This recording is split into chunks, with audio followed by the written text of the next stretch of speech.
Hey guys, I'm going to make a quick tutorial video for y'all.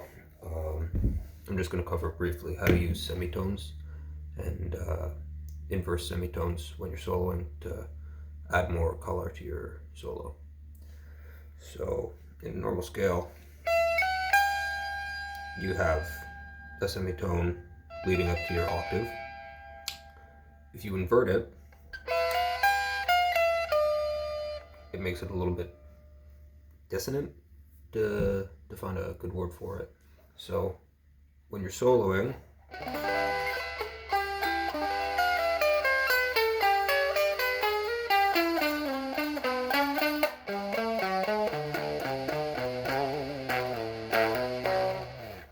when you play around with different semitones in there, you kind of get a little bit more creative leeway when you're soloing. So if you're going to solo over a D,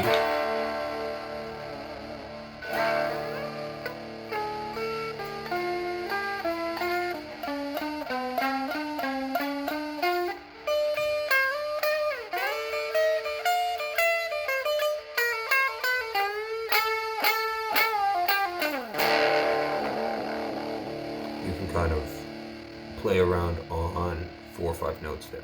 So you've got your D and an F sharp, which is pretty much halfway through that interval of your octave. So it's out first and third, but trust me, it's about halfway through the scale. So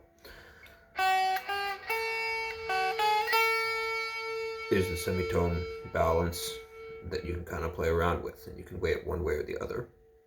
So if you kind of tip yourself onto one side of the scale, you're going to set the tone of your solo more one way than the other. So it's either setting it higher or lower, which will draw more brightness or more dullness and bleakness to your solo. So if you want to have a super chuggy solo, you want to be on the lower side of that.